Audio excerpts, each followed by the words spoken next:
ভিডিওটাকে কেউ এড়িয়ে যাবে না। আমরা যে চাঁদ দেখতে পাই, আমরা বলি না চাঁদ, চাঁদ তো আমাদের উপগ্রহ, আমাদের পৃথিবীর, আমাদেরকে আচ্ছাদন দিয়ে রেখেছে চাঁদ। কিন্তু চাঁদকে তুমি একটু জুম করে দেখো, চাঁদের মধ্যে অনেক গর্ত আছে, বড় বড় গর্ত। এই গর্তগুলো কেন হয় জানো? পৃথিবীর বিভিন্ন নক্ষত্র থেকে যে স্প্লিঙ্গুলগুলো আসে, এগুলো পৃথিবীর দিকে ধেয়ে আসে, আর চাঁদ এগুলোকে ঠেকায়। চাঁদ এগুলোকে ঠেকায়। চাঁদের কোনো বায়ুমণ্ডল নেই যে এগুলোকে ঠেকাবে। আমাদেরকে পৃথিবী রক্ষা করার জন্য চাঁদ সকল কিছু গ্রহণ করে নেয়। আল্লাহ তাআলা সবচেয়ে প্রিয় মানুষদেরকে রক্ষা করার জন্য, পৃথিবীকে রক্ষা করার জন্য চাঁদ উৎসর্গ করে। এরপরও তুমি বলো তোমাকে অনর্থক সৃষ্টি করেছেন? এরপরও তুমি বলো তোমাকে অনর্থক সৃষ্টি করেছেন?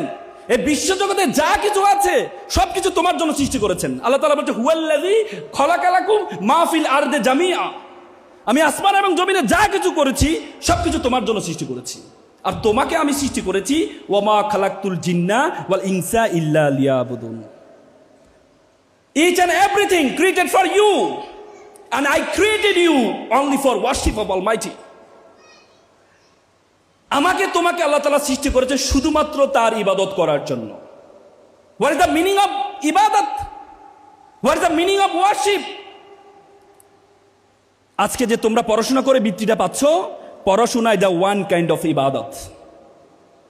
ইসলামের প্রথম স্লোগান ইকরা, পড়ো।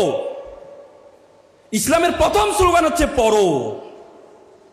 এবং আল্লাহ তাআলা কোরআনে বলছে হাল ইস্তাবিল্লাযীনা ইয়ালামুনা ওয়াল্লাযীনা লা ইয়ালামুন, who knows and who doesn't know all are not same. যারা জানে এবং যারা জানে না তারা এক নয়। প্রত্যেকটা ধর্ম, ইচ এন্ড এভরি রিলিজিয়ন, বেদ, হিন্দু ধর্মের এখানে অনেক হিন্দু ভাই বোন আছে, হিন্দু ধর্মের বেদ, ঋগ্বেদ, যজুর্বেদ, অথর্ববেদ, সমবেদ। বেদ শব্দের অর্থ হচ্ছে জ্ঞান। বেদ শব্দের অর্থই জ্ঞান।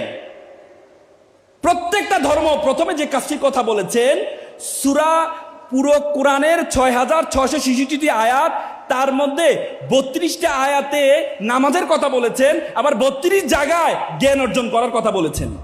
এটা কি কাকতালীয়? এটা কি কাকতালীয়? না। 32টা জায়গায় নামাজের কথা বলেছেন আল্লাহ তাআলা, কোরআনে 32 জায়গায় জ্ঞান অর্জন করার কথা বলেছেন আল্লাহ তাআলা। তার মানে এটা কাকতালীয় নয়, এটা কাকতালীয় নয়।